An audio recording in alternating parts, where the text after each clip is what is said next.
In today's episode of the Shane Holmes podcast, mortgage and real estate powerhouse Eli and Mike reveal how they built their successful real estate companies together. If you love growing businesses as much as I do, then this one's for you.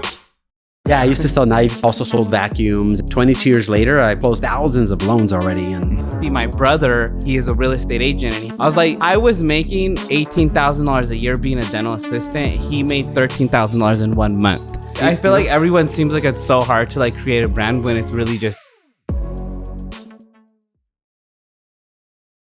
Welcome back to the Shane Holmes podcast. Today we have Eli and Mike. They are a powerhouse team on social media and in the real estate and mortgage space. Thank you guys so much for coming on today.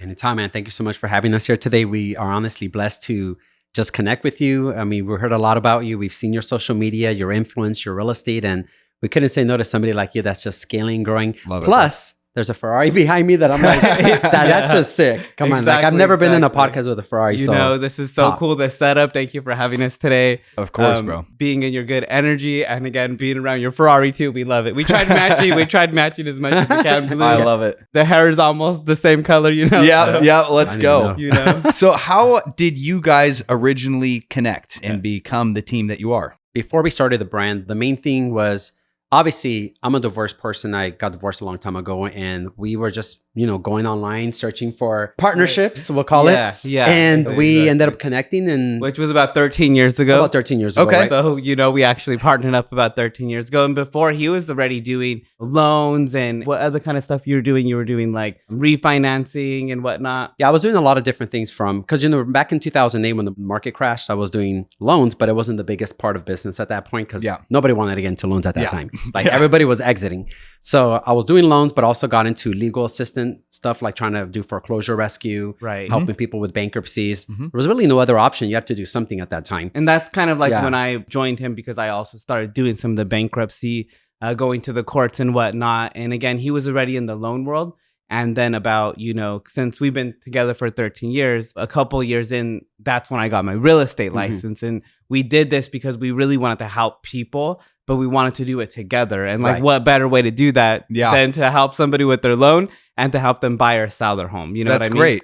Yeah. That's awesome. And the funniest thing too is most people find us as a complete perfect link, but we're completely opposite. And I think that's what makes it better. I mean, we get into it all the time. I'm like 50% of something else and he's 50%, or maybe 100% of ourselves. But the fact is that difference is what empowers us to push each other. Right. Because you know how hard it is to get a partner to do business with you. It's very difficult, especially if it's your significant other. Yeah. So it makes it very challenging. Yes, definitely. But it's made us better in many different scopes of our business because now we understand what he's good at, what I'm good at. We don't pollute each other's space. Yeah. Because then that causes the problems, right? So he's eccentric. I'm a little bit more calm-minded and more. I think I told you when we showed up, I'm very stress-free. Yeah. I don't worry about nothing. And he's more concerned. Right. Yeah, exactly. I'm like, spending money, let's go. He's like, hold up, how much are you spending? Do we have any money left? So it's a little different. I'm like, where's the blueprint? Where's the blueprints? I mean, you're wearing the blueprints. Oh, there you go. Exactly. He is wearing the blueprint. Right. Yeah, that's true. Can't argue with that. Love it. So 13 years you guys have been together doing business, and kudos to you to be able to be partners in business and life. Like, thank you. I can't imagine that being easy. So to be able to pull that off, like, thank good for you guys. Yeah, it's been something. We definitely watch your podcast and follow you as well. And you have 2 children, and are you married, I believe? I'm married, yep. Okay. I got a wife. I've got a 1-year-old and a 4-year-old. Oh my God, loves it. So we also have children as well. Oh, you do? So That's we awesome. have a 20-year-old and a 17-year-old. Yep. And so, so you working together, having children together, what you're doing here, obviously, I'm sure your wife obviously is involved in some of it. So, I'm sure she's holding down the fort for sure. Okay. There you go. Exactly. I couldn't do this shit without her. There's no way. Like, she's holding down the fort. And actually, she really helps me a lot with making big decisions too. Right. Like, people don't see that from the background though. I don't really talk about it as often. It usually stays like strictly business. Right. But she really has, because her dad is wired very similar to me. Like, he was a high performer in the car business. He owned an auction company. Oh, wow. So she's kind of used to that kind of man. Yes. So so she gives really good advice in high stress situations and God, decisions and stuff. So yes, definitely. and for you guys to have each other, to kind of being on the opposite sides to bounce things off each other, I'm sure that's awesome. I love that It shout is, out yeah. you had to her. So shout out to you. Shout out, babe. I Right. love you. We love you. We But love what's her you. name? Michelle. Yeah, Michelle. Michelle. And that was beautiful because honestly, we tell people that as well. Like we were just saying it the other day that like I can't do it without him and he can't do it without me because sometimes he's the one with the really great ideas. And I'm like, oh, honestly, like if I didn't have that idea, I don't know where we would be today. Yeah. And you know, we still have these feelings after 13 years of doing business together, raising children.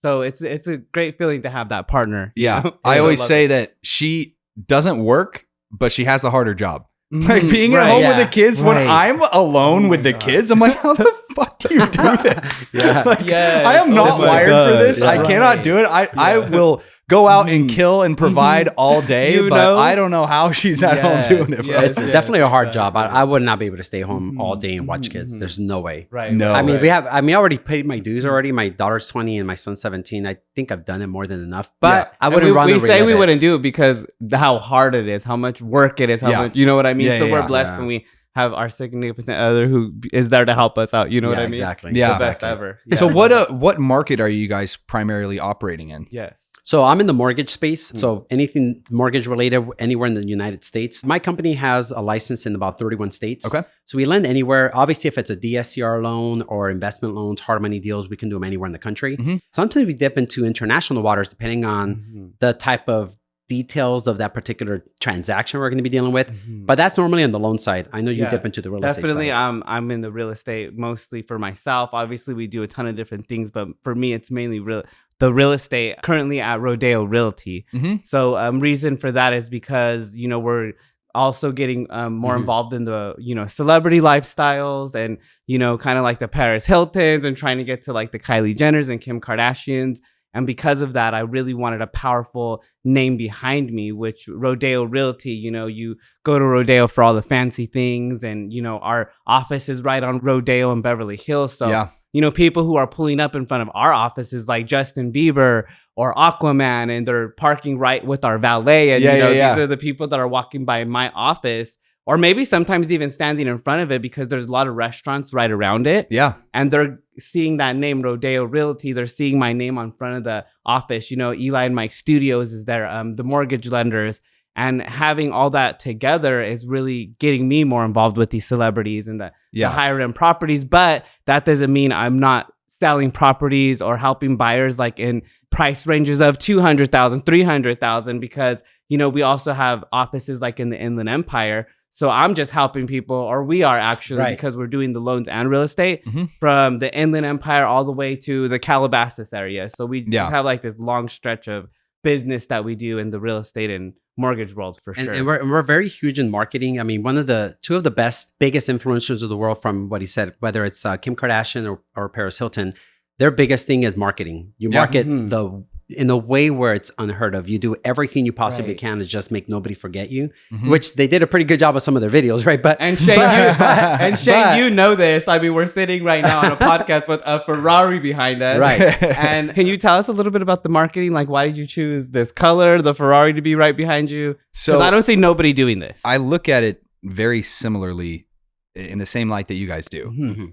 What we're doing is building a brand. Right. And Yes. building your brand as big as possible, I think, is the number one driver of not only separating yourself from the crowd, but Right. also driving more business. Yes. And there's so many things you can do once you have a big brand. Who's to Mhm. say that in 20 years I'll still be selling real estate? Like, Right. I don't know. Exactly. Like, you never know where having a big brand can take you Yes. because of like the names that you're mentioning. Once you Mhm. build something Right. big, Yes.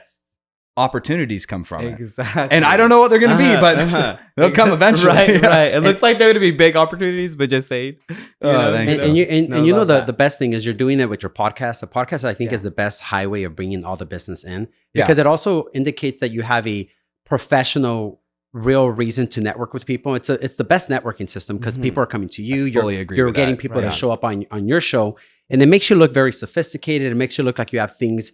How do you say, like participate on the conversation? Yeah. And it is the best way. Plus, you also get to capture them for a minute. Right. You're kind of hostage for about an hour. Yeah. And I'm gonna interrogate you for a little bit just to Yes. ask you questions.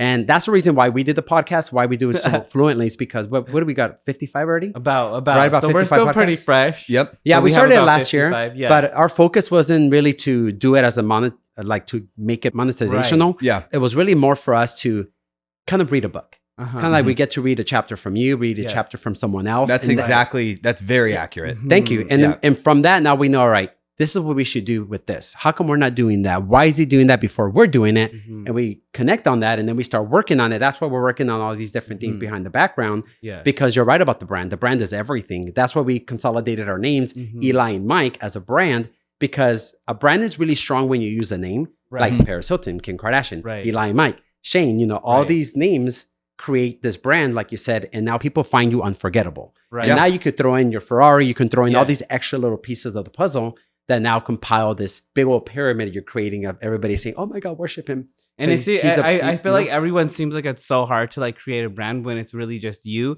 So we're sitting in your podcast studio, and I think about your podcast all the time, but it's because you're being yourself.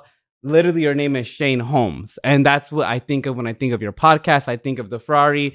So you really just have to be yourself. And again, your name being Yeah. so simple, Shane Holmes, Mm-hmm. it already is making people remember you because you're being yourself. What's you know? funny is that for the longest time, I think I said this on my last podcast, Mhm. my last name is Dolgaroff. Mm. And that's a hard Wow. one. And it's not something that like Yeah, I can't say if it. you see it on a piece of paper, Uh-huh. like you can't really forget the last name Dolgaroff Right, because you've yeah. never seen it before. Okay, Yeah. yes. But I changed my Instagram to Shane Holmes like 8 years ago. Oh wow. And then I never wanted to brand everything as Shane Holmes. I was Mhm. Shane Dolgaroff and Associates and whatever. Wow. And then everyone just kept calling me Shane Holmes. I'm like, yeah, that's why what we know you by Shane why would I Holmes. not Yeah. like just run with Yeah, it? So then right. like 3 years ago, I finally was like, Mhm. all right, let's just run with this. Run with it. God. Because it's memorable. Oh my God. Just like Yeah, you it guys is. did. Yeah. Eli and Mike. It That's is. very Yes. memorable. And I Right. think that's one of the most Uh-huh. important parts of brand. It's so is like cool. having something that's like, oh, that's kind of Right. catchy. Yeah, Eli yeah, and Mike, yeah, that's exactly. cool. Yeah. Thank And you. it was something you were naturally using, right? And then people Yeah. would just obviously naturally call you that.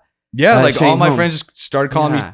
oh, Shane Holmes Right. is here. Yeah, yeah, Let's yeah. go. Yeah. And that's what's so crazy about our story. The same exact story. People would just, because we were always together. So people would always be, oh, Eli and Mike are here. Or, oh, it's Eli and Mike. And so at one point we were just like, what do we brand ourselves as? Like the realtor and the lender team, whatever. We were just trying to come up with ideas. And we were coming like, up with company names, and I'm like, that's not going to work. You have to leave something so memorable. So like when we hang out with the Paris Hiltons or other Right. celebrities, yeah, yeah, they'll never yeah. forget you by name if you show up as a brand. So Right. there's a difference, right? You show up as a person, Mhm. you're not really a brand. You're just Shane. You're just but a you person, show yeah. up with the As whole Shane package, Holmes, right? You know what I mean? You brought the Ferrari, you brought Right. the podcast all with Yes. you in this image, right? So That we're an combined, image. you know? The only thing they get with us is they forget who's Mike and Eli. That's the only part. Right. So they're like, Yeah, you're yeah, Eli. yeah. No, I'm Sometimes actually you'll Eli. Yeah. But that's the only difference with us because we're two people instead of one, which makes it easier too Mhm. because we're kind of throwing the net out and we're kind of bringing people in because Mhm. there's Yeah. two of us fighting together to get that, whether it's a Right. lead, whether it's a new client, Mhm, whether it's mhm. just getting focused on getting some new Yeah. celebrity to just Yeah. not forget us.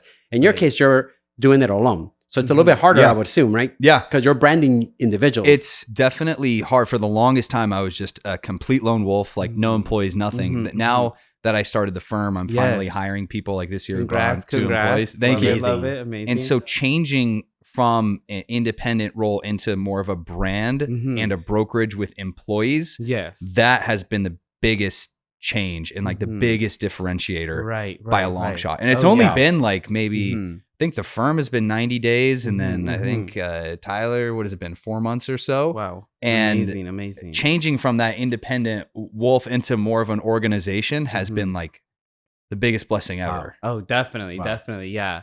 And coming into it with your brand already, your name, even though it's 90 days in. Again, we're watching your podcast and we're just like thinking you've had this podcast for like a couple of years now. No, it's But brand new. you know, yeah. but you have that established name, Shane Holmes, and that's what kept going on in my head. I was like, Oh, oh, that's this funny. realtor, like he has like a podcast, he's doing so good. He has his Ferrari, his studio looks amazing. But again, in my head, I'm just like, dang, I wonder how long it's taken him to get to this point and like how many years he's been doing his podcast. Because again, we barely had about 55 plus guests. And then, Yeah. we find out about 4 months in, and which is so amazing because that's Thanks, how much bro. of a staple you're making already. Just again, because you have that brand, the Shane Holmes, I appreciate Yeah. that. Yeah, definitely. I actually, I flew out to Ryan Pineda. I think that was like my first or second like podcast. amazing.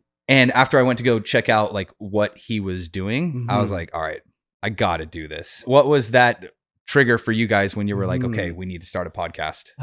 You know what's funny? We saw Albert from the Mortgage Guys. Yeah. I remember him doing that as on Sunset. So he started doing a lot of it. And because we worked with him for so long, I can admit the fact that we both kind of got very interested in the fact of how he was collecting data from people. Right. So it's really a way to, like I said, you kind of imprison somebody for about an hour, as crazy as it sounds, but you kind of have them sit and you're kind of vulnerable to each other. Yeah. There's no exit. 100%. You got an hour, tell me whatever you want to talk to me about and let's go for it. So when we saw that, we noticed you're reading that guy's book. Right. You're learning from that person. And we're like, Mike, why don't we do something so we can learn more? Because reading the book is one thing, but reading the book directly from the mouth of somebody and seeing it through their eyes, you can read the eyes, and when they're telling you the story, like, wow, you've been through something. I learned a lot faster. At least I feel like I learned a lot faster. I only learned that way. Right. I think we realize like the type of relationship you get when you do a podcast compared to going to like a networking event. Right. It's just so totally different. It's a different animal. Right. It is. I golf a fair amount. Okay. And it's like when I get someone on the golf course, it's a different level. You're getting to see them and you're getting to have that next level of connection and learning too. Right. And it just changes everything. Like last week we had Hector Padilla on here. God, really great guy. Oh, we had him too. Oh, you did? Yeah, we had Hector Padilla. So I had Hector on and he was amazing. telling me, he's like, for investing, like your deal size should be bigger. Cause I buy a lot of single family houses and I build ADUs. Okay. Yes. And I've done well with that, but it's very hard to build a substantial net worth in a shorter amount of time. Right. When you're only buying single family and you're building it to 2 or 3 units. And literally after having him on this week, I pulled every single multifamily building within a 20-mile radius and we're just blasting them. Amazing. And we're just like pushing the deal flow up. And that was all from the I honestly wouldn't be doing that this week if it wasn't from the podcast. Right. And it really changes stuff. Oh yeah. We sat with him and he also taught us, how to get in front of sellers and, go into these big properties that are like 15 million in price. And we're literally talking directly with the sellers. And we never even knew that was one of the most powerful ways to, get your way when you're trying to purchase or whatever you're trying to do. Yeah. And so ever since we met with him as well, we've already been in like 4 or 5 mansions speaking directly with these sellers, trying to see if we could work out a deal. And again, I don't think if we were to have our podcast with him as well, we would have never been standing in those $15 million properties, right? Yeah, so I feel like now that we've done 55, I feel like a piece of everybody is now in us. So now we kind of know what to do in certain situations. Totally. From like social media, we've had a lot of influencers that have millions of followers. And that's why we created a new page, the Eli and Mike live page, because we learned from them. First, you have to capture such a large audience organically, and you got to do something a little bit outside the box. Because the newer generational individuals, like, what is that generation? What's the youngest? Generation X, Y, Z? Is it Z? I don't even know what it is. Whatever. So the newer generation eventually is going to need to buy. They're eventually going to need to be taught by somebody, right? Yeah. But us older people doing real estate and mortgage are boring as hell. So how do we entertain them? We got to be so boring. Right, it's so boring. So we yeah. do it more TikTok-ish in a way. So it's more entertaining. We capture them. We build this network of people. And then you slowly start integrating your business, your culture in that new atmosphere. And then you start soliciting in a positive fashion, educational information to make these individuals better equipped for their future, whether it's business, whether it's attire like suits, whatever it's going to take. So we've learned from all these influencers. Yeah, you can influence and make money and monetize on social media. That could be one method of growth. Right. But we don't know a lot about social media as far as how the algorithm works. We kind of hired somebody for that. Right. But I feel like if we're trying to sell a product or the brand, what is that product? What is that brand? What are we trying to sell that's going to monetize us automatically versus, we're over here slaving away, showing homes, listing properties, doing mortgage loans versus throwing out a course, getting $29 a month for it per person. Let's just say 5% of everybody on your following does it. That's very little amount of people. 5% paying $29 a month if you have hundreds of thousands of followers or $700,000 a month of revenue. Yeah. Just in the course that you can teach somebody something small, but you have to kind of make it so dumb-proof at first to make it seem so simple. So people are just like the flies over the blue eyes, just blue light going, oh, let me see what it's all about. Sorry. Let me see what it's all about. Yeah. And then once you're there, you kind of capture them in a positive way. You capture them and here you go. Here's the light. Let me show you how it is of what we do and how I can help you grow your business. Yeah.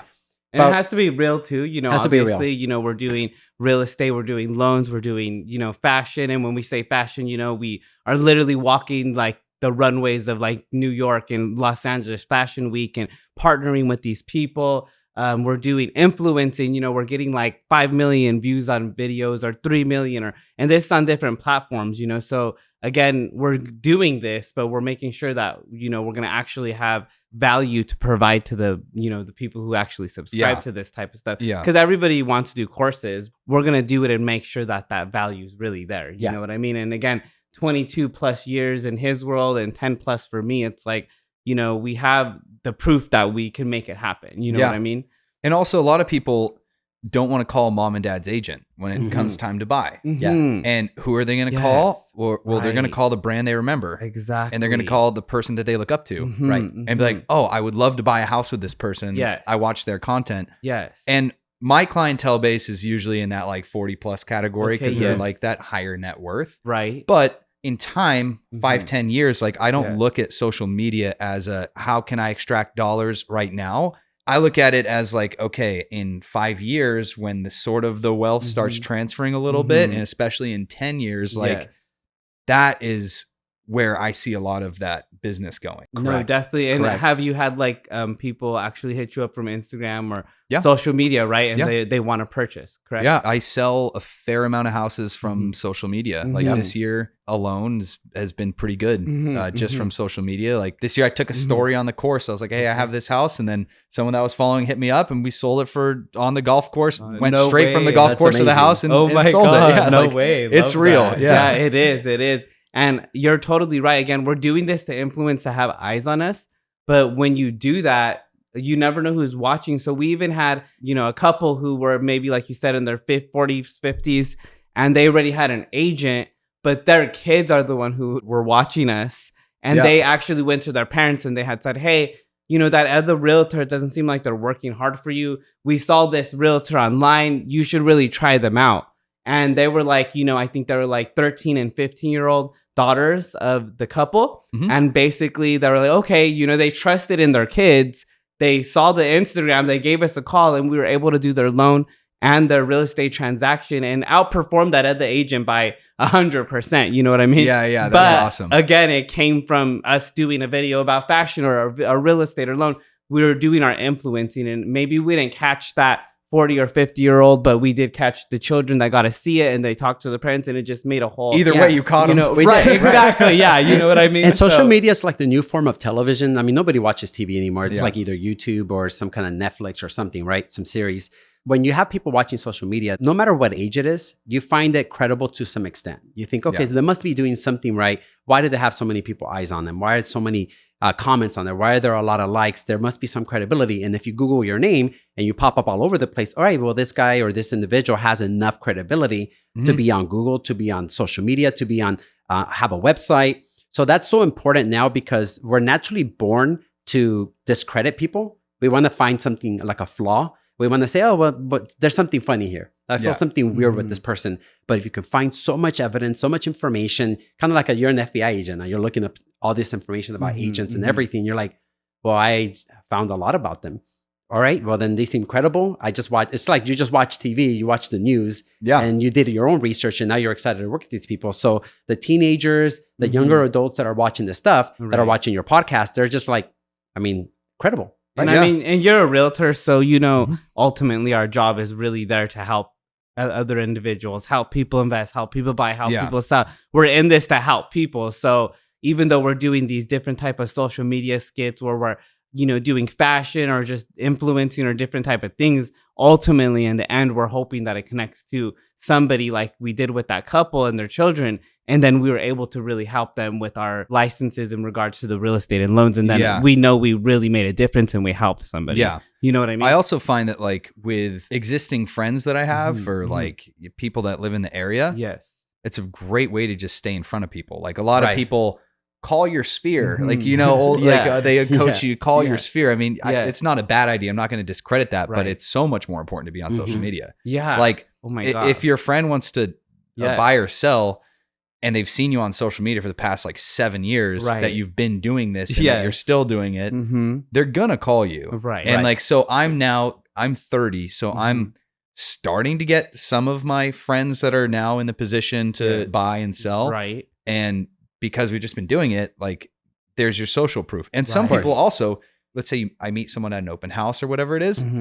I have my Instagram on the back of my business card, Yes, which we'll clip in here to like show we it. love that. There you go. There you go. And when they look you up and they see that like you're a verified like person on social media and you're actually making content, it's such an easier sell. It absolutely is. Like it's so you're not fighting that uphill battle of like, who is this schmuck? He has 12 Google reviews and like he's not on Instagram. He has 5 followers. Yeah, like, right. Exactly. You're not fighting that uphill battle of why should I work with you? It's like, oh, okay. Totally. And important. Yeah. And now with the market changing now, I mean, a lot of people fell off already doing real estate and mortgage. A lot of people are out of the market. Yeah. I think we not lost, but I think when we switched over to mortgage lenders in Rodeo, I think because we had right about, I would say 80 people working for us. Now we have about 30, right?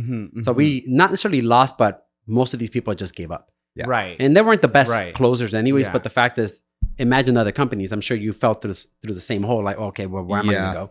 But this is also an opportunity of us becoming kind of like better, capturing the bigger part of the market. 100%. Yeah. So I feel like we're actually barely scratching the surface. Right. And we're doing something that I think is really going to be very scalable. Yeah. And we have to do whatever it takes to be in front of the face of everybody, because at the end, you want to be the realtor that everybody trusts versus the realtor that nobody even knows about behind the scenes, right? Yeah. And I'm not saying one is better than the other. You got the Ricky Caruths that are just amazing at doing 100 listings a year with their eyes closed, right? Right. And they don't have to do crazy social media because of their experience. People just call them and they know.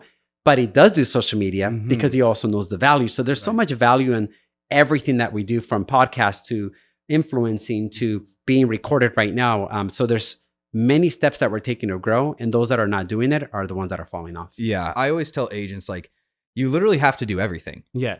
You have to do mail. You have to do paid social media ads. You have to do organic social media. Yeah. You have to have a podcast. Yeah. Like whatever your vertical is, if you're into golf or cars, whatever it is, you need to be branding towards those people. Right. Like you can't just do one thing, especially in these really funky markets where a lot of people are just getting bulldozed over right now. Yeah.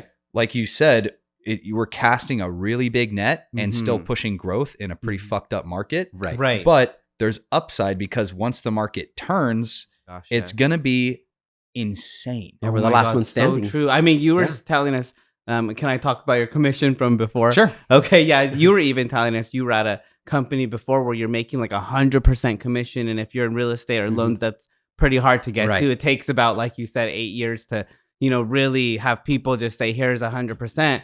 So you're making that, but you recently, in these markets that are a little bit tougher for a lot of people, you switched over to your own brokerage, creating your own business, doing Shane Homes, and you were saying how much more better that is. Yeah. The company that I was at had a model where it was like close to 100%, and they gave me like basically that. Yes. I was getting money every month. I won't say exactly how much, just to respect them, but I was getting paid every single month just to breathe. Wow. And then I also had my office paid for. But I saw the upside in branding bigger. And now we have an office on the water, and we have signage there. Wow. And like making those kinds of like big moves, even though right now I'm technically losing money because of it. Right. When the market turns, or even not, like in 3 months, I'll look back and be like, yeah. And that's what I was going to say. You went from like 100% to actually going to pay for something now out of your pocket, which means it's not 100% right now. No, it's literally a worse deal. Right. And it's what I pitch to agents too. Like, it's not always about the commission split. Like I was making more money over there. Yes. Exactly. And you just made the same move to Rodeo. Like, presume that you're making less money. Yes. But you're making more money. Exactly. Like it's not about the commission split. It's about what does your P&L look like at the end of the day? What is your profit and loss, and how many dollars are going into your bank account? Right. If you're going to close, it's so easy to wash out a real estate commission split. So if someone's charging you 20% and you're doing 5 deals, now you got to do 6. Right. It's like, and if you're at if you have a new business relationship that you're now able to do 6 deals, there's your spread. Exactly. Exactly. And people make it so complicated. Yeah. It's really not that Right. serious. Honestly, yes. And I think the biggest thing too is a lot of people in this market should understand how to reutilize their funds. So perfect example is I see a lot of people, they make their money. Let's just say their commission is $10,000. Yeah. A lot of people will teach you, hey, use your money and reinvest it in your business. Put it back in whatever it is, even though it's not monetizing, I mean, let's be real, the podcast isn't necessarily made for monetization. No. Unless you're like Sean Kelly, right? You're charging people to show up on your show, right? Okay, Which we showed up on the show and we didn't pay. Oop, maybe I shouldn't have said that. Wow. But you could scrap It's that part because we out. interviewed him. We interviewed him. We interviewed him at his place, but he didn't charge us. Anyways, so unless you're monetizing the podcast, it really isn't something that you're investing in. Your whole investment of all your money. So an example is let's just go back. $10,000. You should really be putting in about 70, maybe 75% of all that money back in your business. So the biggest thing me and him do, I handle a lot of the finance, by the way. So the biggest thing that I do is I say, here's money, and here's the little part we're going to keep. We're keeping this part just to survive. The rest is just going back in the business. Podcasts, social media, marketing, paying our payroll, paying this, paying that, all this stuff, the ad spend. It's going back in there because if we don't do that now, someone else is going to do it. Shane's going to do it, right? Right. Someone else is going to do it, right? Someone's going to reinvest. I'm opening an office on Rodeo. Yeah, exactly. So, or he's already on the water. So, right? And obviously that's a good example. We opened the office on Rodeo for the pure fact that it's the best place to socialize with a very high net worth individual. Next to the water. Absolutely. Next to the that's like, that's our next. That's next for sure. That sounds amazing, but honestly. That's the biggest part that people fell on is they keep the money instead of putting it back in their business. They keep it, they spend it on trips, vacations. Oh, I'm going to go on 6 vacations this year and I'm going to do this and that. I'm like, bro, but your business isn't growing. It's not scaling. It's not going to get to the next level. Unless you're this mega multi-millionaire, billionaire already, fine. That makes sense, right? But if you're growing, you're scaling, you're building your business, there's so much that you can grow with. I mean, because there's this thing about looking rich and not being rich. I think you know what I mean, right? Right. You had Hector on the show, so you know. Yeah, well, he's wealthy for sure. Right. But the fact is, people need to know how to delegate their funds in such a fashion where it makes sense that you're going to build. Yeah. And it sucks too. We're in a position where it kind of sucks to be us as much as people might not think so. Because we don't keep the money. We throw it back in. We rotate it. We circle it so that it's growing for us. It's being used for us instead of us spending it. As much as we're dressed in suits, but we're very, not discount buyers. We're very selective and we negotiate a lot of things that we buy so that we're able to keep our funds, yet not spend too much so that we can still look like the brand. Yeah. Because the brand is suits, the brand is the Ferraris, the brand is all that, right? It's a lot of work. But I think that's the biggest problem a lot of people have is they don't know how to spend their money. They just keep it because they're worried about the market. They're worried about they're not going to have that money if the next deal doesn't close. So they're already thinking about negative ideas, negative thoughts when they should be thinking positively. Right. And are you like somebody like us? We were having a conversation with Brad Lee and we thought it was like a couple years back and we thought we were like so powerful because we had like, this is so funny probably, but like $10,000 in the bank after all our bills were paid and we had like $10,000, our cars, everything. That. And we were like, yeah, Bradley, like we finally have saved money and there's some money in our bank account. And he was like, why are you not spending that $10,000 and making it more? Yeah. And that's when we like broke and we were like, wait, why are we not? After that conversation, we turned that $10,000 over $1 million. Yeah. But it was because we had that scarcity mindset where it's like, we need to have money in the bank account. Now, the more we can have it out of our bank account, making us money, it's better for us. But were you one of those people too that you felt like you had to have the money in your bank? No, I hate sitting on cash. Okay, I love great. I get so complacent. And see, we loved sitting on it. Yeah, like that's what we love. Back in the day when we were uneducated. Yeah. You know? I've always I started selling when I was 20. Okay, yes. And ever since I've had 2 nickels to rub together, as soon as I had 5% down, I bought a property. Wow, fantastic. And then I go again, and then I bought another one, and then it just keep the cycle going. Powerful. So it's either. When I was early on, a lot of that was going into real estate, and now it still kind of goes into real estate. Or like this year, I got the office and hired 2 people, and then I'm taking another. Like I just had a pretty good win on a flip that I did. Wow! And instead of sitting on that cash, I'm joining Sherwood at Country Club, where you can go network with people, and grow your network, which eventually converts into way more dollars than sitting on it and making 5% in a CD or whatever you would do with it. So no, I'm very much that way. I do not like sitting on cash. I like having like minimal reserve, like enough of a reserve to carry me for 6 months. Right. I always say like you got to keep at least 6 months, just in case things get really sketchy. Right. But other than that, I don't care what the market's doing. I don't care what people are saying. That money's going somewhere where it's making money for me. Love that. Yeah. I love that so much. Yeah, definitely. Something that you said earlier about agents and thinking that how they're going to hold on or like they're going to get into the market you're always competing with someone else, whether you know it or not. There's someone else in your market taking your market share. And that's what people need to realize. If you're not growing, someone else is. Right. That deal is going into someone else's pipeline. Right. Especially in these weird markets, if you're not grinding really hard, you're competing against the person that is. So like when that opportunity does come, you're going to go up, like, let's say it's a house in Westlake and like, you're kind of just floating on your coattails and like, you got a little money in the bank account. You're not really working all that hard. Right. You're going to come in against someone who you can tell is just a beast and just ready to go.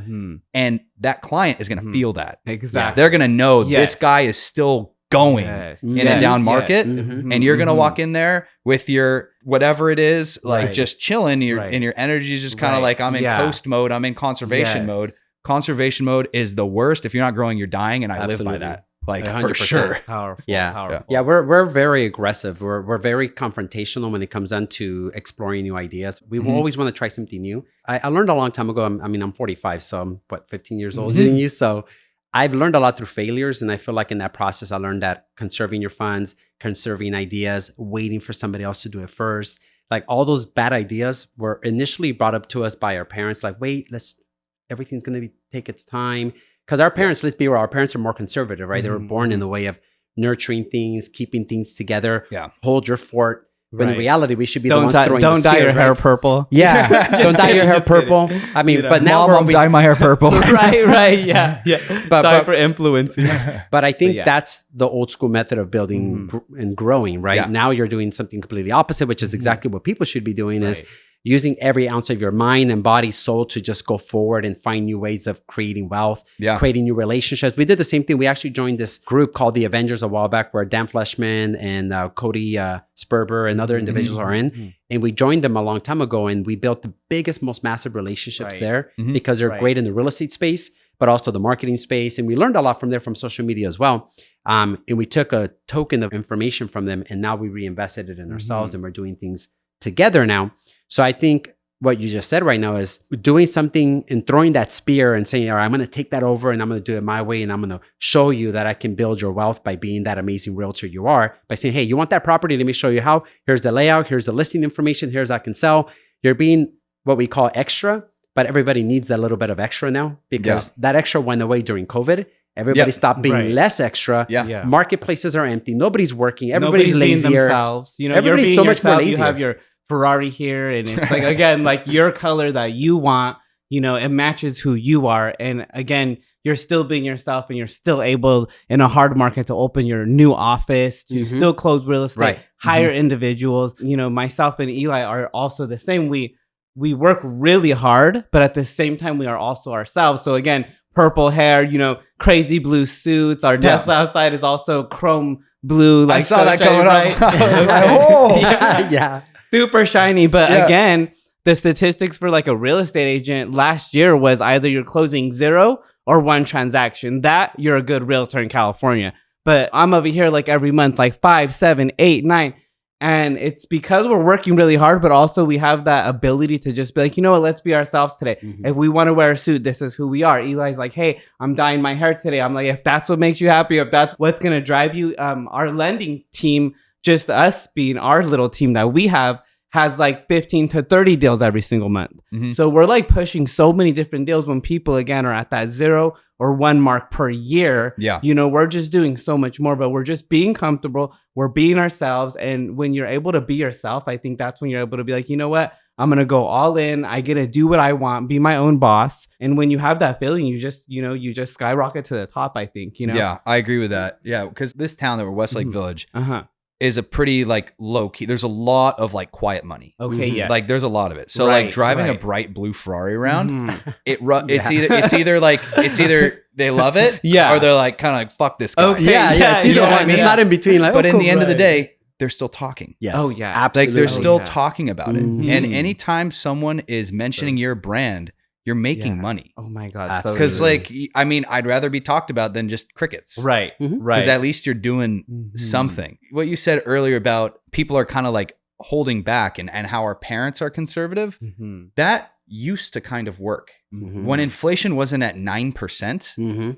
and interest rates weren't at 8%, right? like you could kind of just kind of stack your money slowly and buy one house every 3 years. And now by the time that our parents are like 50, 60 or whatever the case is, that would have worked for them back then. Right. You can't do that now. Like you can't just like slowly sit on your money and build it up. Like if you want to invest in real estate right now, you see it. You see it. The only people that are investing in real estate right now are really animals. They have serious income. Because you got to put a big down payment down if you're going to cash flow on something. So that used to work for them. Right. But now, like, can't do that. Right. And again, I'm a realtor and I know you are. So I'm sure when you hear the numbers from like the lenders, how much they're putting down, sometimes you're even amazed. Even though we've been in this industry for so long, sometimes these numbers are still shocking when you're like, oh my God, they have to put that much down. So they're the sharks. They're really the ones that are like, I'm going all in. And they're pretty incredible numbers, honestly. Yeah, if you're buying a $2 million house right now and your payments 15, 16, whatever. It's insanely high. If you're eating that kind of a payment right now, you're an animal. Right. Like so you really, you got to shout out to buyers the big bucks. Definitely. Love that. That's so crazy. Do you guys do any investing or flips or anything? Or you just kind of stay in that niche that you know? No, we do. We've invested into some real estate properties. So we have some properties that we do. We haven't got into flipping. We feel like we are not in that realm right now. We know people that do flipping and all that, but then I feel like we would have to be actually wearing the suits, going in the dirt, in the mud, and actually understanding the process. And we don't have time for that. I feel like that's another beast alone that we're just not entertaining at the moment. We're more about buying something that's going to be hold and appreciate. Because cash flow in Cali is just, let's just be real. It's, unless you're putting in a humongous down payment and you're like that beast that you're talking about, an animal, it doesn't work. You're not cash flowing enough. So being that we're also utilizing our funds in so many different avenues of business, we don't want to throw in a bunch of our money into that avenue of business right now. It's risky too. It's very risky. Plus, but the reward is amazing. The reward's amazing. Yeah. We just have to learn it a little bit more for our personal This is kind of a crazy time to be going into flipping. Not that I would discourage anybody from doing it. Are you doing flips? Yeah. So I do like a fair amount of flips. Okay. It's all about like right now, it's really hard to find deals to buy. Of course. And then the exit is like, you don't really know. So like I just had one where I put it up on the market for $2 million and it sat for probably like 3 weeks. And luckily I bought it correctly. So I was able to just drop it by $100,000 and not really feel it. Like I still had enough of a margin. So like flipping is a really good business, but to kind of the point that you guys are saying, like if you don't have experience in it right now, it's really easy to get hurt. And some people are. Like agents are getting hurt. Flippers are getting hurt. Like if you're not working really hard and you're not really smart in this market, like you guys are seeing with other agents, employees, whatever, like you got to be careful. Right. And even the hard money investors that we work with, I have a bunch of them that I work with. We have a hard money deal we're closing on one of our good friends right now, and they slashed off his rehab. They gave him no rehab because they were like, well, I don't know about this. I don't know about the appraisal. So all these variables are coming in this market where they feel like they're already assuming, these lenders are already assuming that, well, worst case, you're not really going to make this kind of value, and the appraisers are the same way. They're also cutting it so short because they also don't want to put their license on the line. So at the end, you're looking at this product you thought it was this big, and at the end, oh, well, you're going to have this little tiny little half-rotten apple now. And you have to kind of eat part of it. You can't even have it all anymore. So that's what we're seeing. We're seeing a lot of pushback on the hard money sector because you're coming in with, maybe not in your case, maybe you have a lot of experience, but we have some transactions where they're offering 15% down or 10% down, and they come back, well, now you need 20% down because of this area and no rehab money or half the rehab. Now you're washing off all these possible buyers that are interested in buying, or these investors that were hopeful to get these properties for cheaper so they can flip and make their money quick. And this was like 2 days before closing escrow. So imagine somebody new in this industry. They get all this yes, and then you got to no. G's at the end. Exactly. So then in the end, some people will just be like, never mind, I don't even want to be in this industry or try these flips, or I just can't handle this. Luckily, our person who's doing this is a shark. He has abundance of money. They're able to make it happen. But I can only imagine if it was somebody who is just getting into this, put all the reserves on the line for this, and it didn't work out, and they had, they might just not want to ever do it again. But I know that the reward is, amazing though. If you can make it happen. Yeah. It's definitely like being very strategic, like I said, in the flipping space. Right. And if you don't have the money contacts, you're out. Right. Exactly. It's a tight money market right now. Right. Like Right. they're not lending it at an aggressive ARV, which is an after repairs value. So when you're getting a hard money loan, they're going to give you a certain amount of money based on what the house is worth after it's fixed up. Basically, the lenders are saying, we're not as bullish on this market as you are. We want you to put more money into the deal. Right. Correct. To simplify this for anyone watching. And that is also eliminating a lot of people. So when you have contacts that you've done 10 loans with, 15 loans with, 20 loans with, whatever it is, they will get more aggressive with you. And that's why your relationships and being strategic matters. Yes. Like I'll just tell people the way I'm financing properties right now is I have other assets. So I'll do a 90% loan on the property, and then they'll take a second position on one of my other properties and they'll fund 100% of everything because they have cross collateralization is what it's called. You have to be like open to new ideas. Right. You have to be crafty. You have to buy well. Right. And if you're not doing all of those things, you're fucked. Right. Exactly. And some lenders don't even know how to do some of those things. They don't. Or they help you to do any of this. So one of those key factors, you're out, like you said. I had to ask my hard money guy because he just wanted to do like a 90-10, which was good. I still would have done it. Right. But I was like, can you just put a second position on one of my other houses? And he was like, sure. Wow. Yeah. Let's do it. Let's go. Yeah. And, but you gave him the idea. But then that is ended up, that's how the whole deal ended up. If he didn't do it on the last one that I had just done, it would have been tight. Wow. Yeah. It would have been of tight. See, Yeah. exactly. Yeah. It would have been very uncomfortable for me. Yeah. But we're very hopeful. The market, I think, eventually will switch its mood, and we'll probably see something with better interest rates and so forth. Sometime next year, I would think. I think that's my expectation after elections and all. Considering whoever's going to be elected, at this point, I have no idea. I wouldn't be shocked with whatever happens. I think it's either going to be really, really good or probably bad. I'm hoping it's going to be really good. Right, I don't think there's yeah. a whole lot of room for the in-between right I'm now. just thinking positively. I'm just going to say it's Yeah. going to be good. Yeah. Right. Well, it's just gonna bring that already, in. we kind of like already had our real estate agent crash. Yeah. Like from just not a property value crash. Right. We already had our realtor crash because our deal volume got cut in half. Yes. And then now that the deal volume's in half, like only the top 10% are going to eat the rest of the food. Oh, of course. Everyone else. Right. And that's why everyone's getting out of the business. For anyone Right. that's wondering, like if you're a realtor right now, there's only half as much business to go around. Right. Yes. And when things get tight like that, it's like if there was 10 guys in a room and there's a limited food supply, the biggest guy is going to go in there and take all the food and the other people are going to die off. Right. And it sounds very like, but that's what it is. Oh, absolutely. Yes, Like that's just what it is right now. Yeah, and even with all the new laws and just alone with real estate, that it got cut in half, but then even new laws got put in place. Yeah.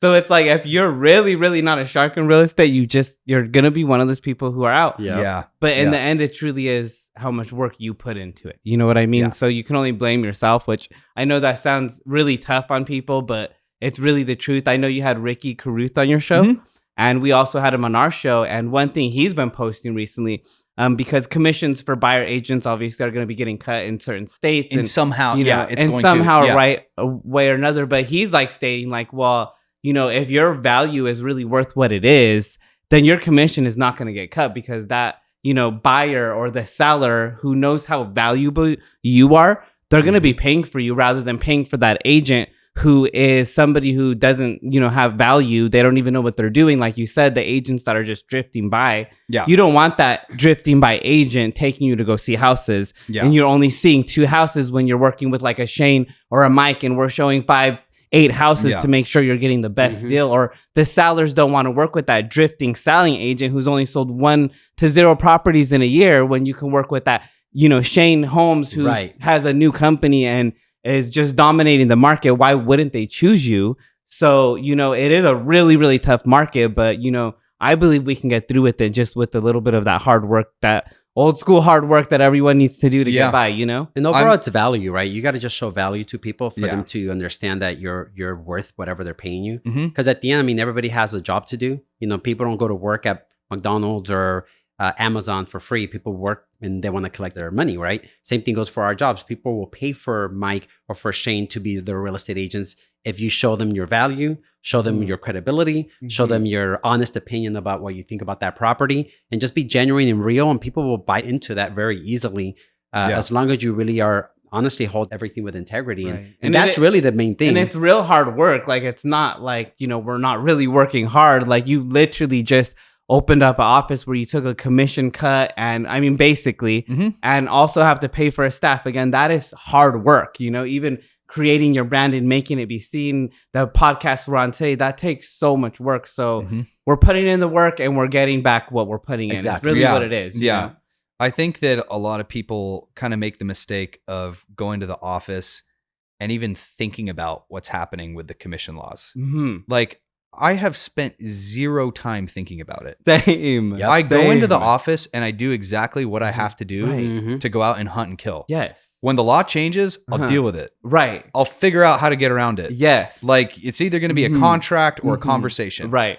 There's nothing else. Like, what the fuck else are you going to do? Really? Just sit there and worry about it for the next 3 months until it hits? Like, exactly. Just go sell shit. Right. Like, yeah, exactly. And every just time get the over news it. goes crazy about it, that's all everybody's talking about. Yeah. If there's no solution. Yeah. Keep doing what you're doing. Right. And stop thinking about it. You should look at it as a lucrative thing because it's kind of washing off all the weak people. So if you're, It is. if you're It's strong, 100%. yeah. Like, I would say that I'm probably getting come talk to me calls or come list me calls that I probably wouldn't have gotten in like 2021. They'd probably throw it up on the market with their friend. Right. And I'm getting a larger percentage of my business is now coming from those people than it would have before. Because like in 21, you throw your house up with your nephew that just got their license. They would have iPhone pictures and it's gone. Oh, we remember that. Yeah. Right. Yeah. Exactly. Like, now you gotta show up. You have to advertise better than everybody else. I personally facilitate all of the showings that I can to move the property. Right. And like, if you're competing against someone that isn't doing all of those things, it's like shooting fish in a barrel. Yes. In this down market. So in a very weird way, I kind of love this market. In a very, very weird way. I know that my company is growing and our infrastructure is growing and our staff is growing. Right. And we're still going to do similar revenue numbers to what we did, if not more, probably more than what we did in the good years. Of course. Because we're working really hard right now. But when it finally turns and you have all of the infrastructure in place, all these other agents are going to be swarming back into the business, onesie, twosie deals. Yes. And you have this infrastructure built. Like, that's what people need to be doing right now. Exactly. And no one gave me is. the chills. Everyone's crying about it. So Like, powerful. Oh and my God, instead I of love cutting, you're building. So that's such a genius thing because a lot of people are retracting. They're pushing away, saying, "Well, I don't know if I'm going to hire more. Do I really need to fill this position?" The fact is, you're building this momentum that you're going to become this unstoppable machine. Because you're right, when the market turns, you don't want to be okay. I'm going to hire. Now I'm going to build my infrastructure. Yeah. Well, way too late, bro. Mr. Billy over there has already been making it happen because he's got his infrastructure already put together. We were in the same position when we came over to the mortgage lenders in Rodeo. We didn't let anybody go. We continued with the same people we built, we hired, and continuously even we have our assistant because we value the fact of growth versus let's push back on some of the expenses because we're worried that the market might not be the best. Versus let's reinvest everything back. Let's keep everybody. Let's train everybody. Let's grow more. Let's hire somebody else. You should, like I keep telling them, hire somebody else, hire somebody else. He knows how I am. I'm just like, spend the money, spend the money. Yeah. I'm that guy because I feel like the moment the momentum dies out, you kind of die out yourself. And then all of a sudden, let's be real, how many ships have we seen sink in front of us? It sank. I lost it. I didn't get in the boat in enough time because we chose to push back and wait. Yeah. And then when you waited too long, the guy that didn't wait, took off already on the ship with all his money. With all your clients with that opportunity. You're like, sorry, babe, we can't go to Hawaii this year. Yeah. You know, because we made the mistake of not cashing in on our own chips of, wishing ourselves the best. And it seems like you don't wait, you're only 30 years old, right? Amazing. And you have all this that you have created, your company, 10 years in real estate. Like, this is so epic. Like, we're so inspired. Where do you get all this like drive from or this like I'm just gonna go all in? Dude, I have no idea. Okay, because I'm like I need some of this. So I have kids. I have a close relationship with God, and that really kind of like helps ground me and motivate me to do things the right way and to grow. But honestly, I remember being like a 16-year-old kid and going to my friend's dad's house, who was super, super well. They had a 4,000 square foot warehouse just full of supercars. Wow. And I was like, whoa, this exists? Like, because when I was growing up, like I had to work for it. My parents didn't give me money. Okay. I had to work for everything. So, and I kind of grew up at a very affluent school, but we didn't have money. I had like financial aid to be there and stuff. And so I'm around all of this stuff, but I didn't have it. So like just from a young age, I had to do it. And then that kind of like carried through into getting older. Like I'm just ready. Wow. I'm ready for the smoke. I like literally saw that warehouse in your eyes, like literally you looking at it. I remember, dude. Just... And then I go to the guy, his name's Bob. Okay. I go, Bob, does money make you happy? And I wasn't really sure how he was going to respond, but he looks at me, he goes, of course it fucking does. Oh my God. Wow. Yes. And ever since then, and you know what? He was right. Best response. As long as the rest of your life is in order, money adds happiness. And I don't care what anybody else says. It absolutely improves your health, your well-being, your security, your ability to invest and not work. Like it improves everything it really so does. much. And I don't know why there's this narrative around money that money's bad or like once you make over a certain amount, you don't get any happier. If you're a happy person, money will make you happier. If you're a sad person, money will make you more sad. Right. Yeah, that's how I look at it. Agree 100%. Agree 100% as well. That's amazing. And what made you want to get into real estate? Was it your relationship with Eli or? I mean, really quick, it honestly was because I just really love helping people. And I was like in the dental field, the medical field before. People would come in with cavities. I mean, they were literally crying. They would be walking out with a smile because they were obviously numb now. No, but we fixed their cavities and they're like, okay, I don't have to be in this pain anymore. And I would just love going home from work knowing that I helped people. Yeah. And then one day I did see my brother. He is a real estate agent and he had like a check for like $13,000 on his desk. And I was like, where did you get this check? And how long did it take you to make this? And he was like, 30 days. And I sold the property. I was like, I was making $18,000 a year being a dental assistant. He made $13,000 in 1 month. Yeah. And the great thing is he still got to help people. So as a realtor, I know you know this. When you give keys to an investor or a family or a buyer helping somebody sell their property, when you see that look in their eye, when the transaction is done and you truly help them, it's just the most amazing feeling because you know you helped somebody. Yeah. So in my heart, I was like, wow, I literally still get to help people if I be a real estate agent, but I also get to make really good money too. And so when I put two and two together, I was like, you know what? I'm going to get out of the medical field and go into real estate. That's awesome. So that's how I became real estate agent. It was either blood or paper, right? Right. Yeah. It was either mask and being able to be infected on a daily basis or, you know, still helping people, making great money and, you know, still seeing no more masks, you know what I mean? Yeah. I remember, like, I'll never forget my first commission check. It was like, I want to say it was like close to 20 grand or something like that. Oh my God. And I was like 20 years old and I was like, that's when it hit. Okay. I was like, okay. What? Yeah. I've never seen money like this before. Let's go. So like kind of part of what you asked earlier, like that was another part of it was like kind of seeing that first check come in. Yes. And I was in car sales before and I had owned a car customization business when I was like 19. Okay. And then I was, you know, making a little bit of money. Yeah, I was going to say, so those checks were at like 3,000. Yeah, small. Okay. Small checks. Maybe like, I think I made like $8,000 on a car flip once. Okay. And I met my parents' real estate agent. Okay. And I get to see this guy and I'm like, this guy's an asshole. He's making this money. Like, I'm literally doing this. So I got my real estate license. I love that. That story. And what got you into mortgage lending? So actually, I was a real estate agent first. So there was a guy that came to my parents' house a long time ago and they knocked on the door. Hey, you're looking to sell your home? I'm like, well, I'm just the son. I was like, I think 21, 22 years old at the time. So he was like, hey, what do you do? I'm like, oh, I do sales. They were like, what do you sell? Oh, I sell knives. I sell, because I used to be in Cutco Cutlery. Yeah, I used to sell knives. Also sold vacuums. And I used to be a collector for this medical company called Trident. So I got pretty good at sales with closing people. But he was like, oh, why don't you do real estate? I'm like, I mean, sure, why not? I was already in between jobs. I'm like, why not? Let's try it. Tried real estate for a few months. I wasn't really too open to it. I'm not really fascinated with showing property. I'm fascinated with math.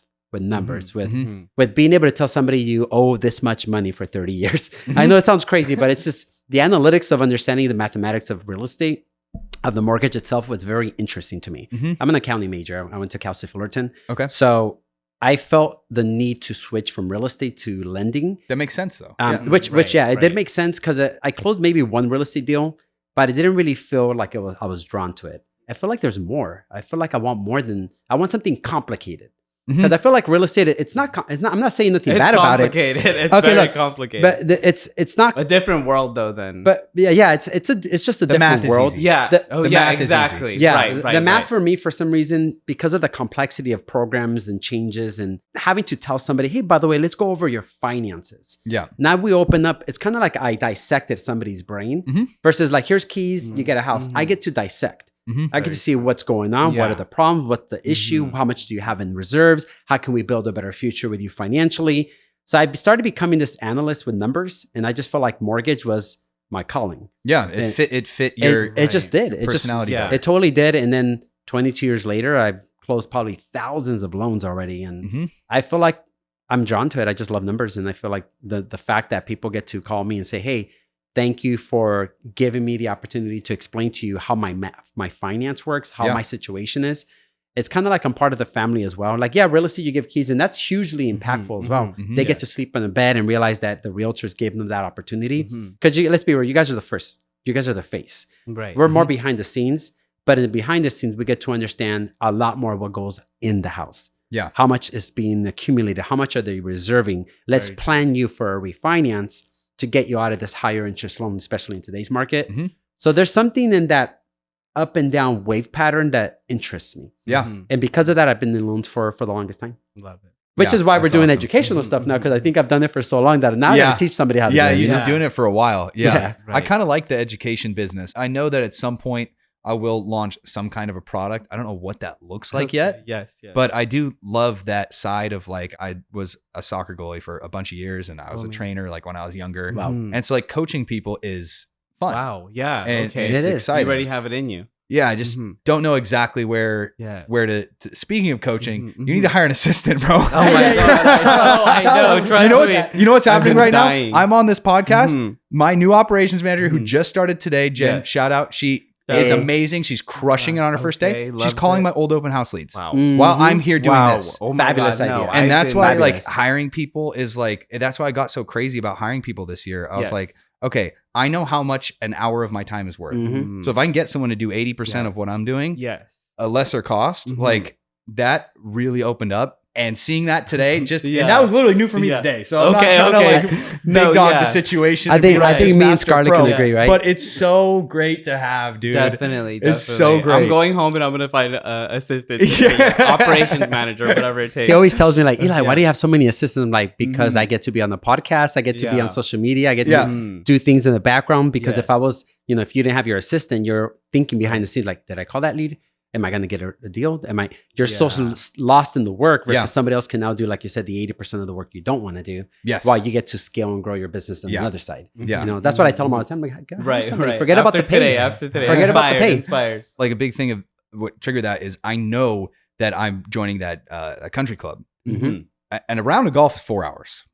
That's 4 hours of my business sitting there. Yep. Doing nothing. Yes, I'm building relationships. So it's growing in that way. Of course. But the operations side of leads being touched or follow up, all of that stuff is going to be sitting there while I'm at the country club drinking a Casamigo soda on the golf course. Right. Exactly. And you know what? I also saw the worst case of that as well. Is I'll give you a perfect example. When we started doing a lot more social media, you get a lot of biased agents and lenders thinking that you're just out there partying and networking without calling buyers back. So let's just say you have a buyer or a lead from another agent or another client, and then they see you partying and having a good time at the golf course and you haven't called the lead. We've gotten trashed by that, right? Like, I see you partying out there. I see you having a good time, but you never called my lead, huh? As I learned and grew, you realize you got to find somebody to replace and make those calls for you, because then you don't have those people calling you out. Yeah. Because you're always on podcasts, you're always doing real estate stuff. I'm always out there trying to do something crazy. And the last thing you want to do is leave opportunities on the table when it's ready to be nurtured. It's a hot lead. You're ready to call it, but you're out doing the podcast. So I think that was a great idea that you hired somebody. Really this year from starting the brokerage, I finally started really treating this as a business. Before, I was always just a very skilled salesperson. That is how I operated for 10 years. And then this year I finally was like, okay, if I don't treat this like a business, I'm always going to be in the same exact spot. Yeah, I'll grow year over year and still continue to make good money and have that stable growth. But like scaling out doesn't happen without treating it like a business. Right. Of course. I've run, you might think this is Wow. crazy. You guys might both think this is crazy. I've gone 10 years without a CRM. No CRM. All of my leads are on a piece of paper. Oh my God, it's not. And crazy. it's I get you. like the dumbest thing ever. Mhm, And I finally, like today, I was sitting down with Jen and I was putting my leads into the CRM and I was like, this is the coolest thing ever. I actually Yeah. know where these people are. Yeah. right, Yeah. exactly. Yeah, No, actually, I feel you on that. I went a couple of years exactly the same way, and Yeah. I think you said exactly what I felt too. As skilled agent, when you're just skilled at what you're doing, sometimes you forget that Mhm. you really do need to treat it like a business because you have those deals coming in already. You're like, okay, I'm okay. There's like obviously 5 Yeah. compared to 0. You're like, I'm good. But in all reality, you could have 10, you could have 15. right. But if you treat it like a business, you know what I mean? So that is so powerful and inspiring to say true. that. Honestly, I love that. Thank you. Awesome. Mhm, Well, mhm. Eli, Mike, Yes. thank you guys so much for coming on today. Anytime. Thank you. I appreciate you guys Thank making the you. drive out. Appreciate Love you. making this connection. Yes, definitely. And we'll do it again soon. Definitely. Absolutely, We learned let's do so it. much, so many Yeah. golden nuggets. Like you are only 30 years old and you trained me on so many different things. I'm going to go back and watch He needs this. to hire an And, assistant. you know, hire an Yeah. assistant. and Now so he's many going to other be on things. your ass about Right, it. right. Yeah. Well, Next time we Shane talk. said. Right. So thank you for all the golden nuggets. We appreciate you for having us today. So Yeah, I blessed. appreciate it, man. Thank you so much. Thank you so much. Appreciate you. Thanks, guys. Thank you. Thank you.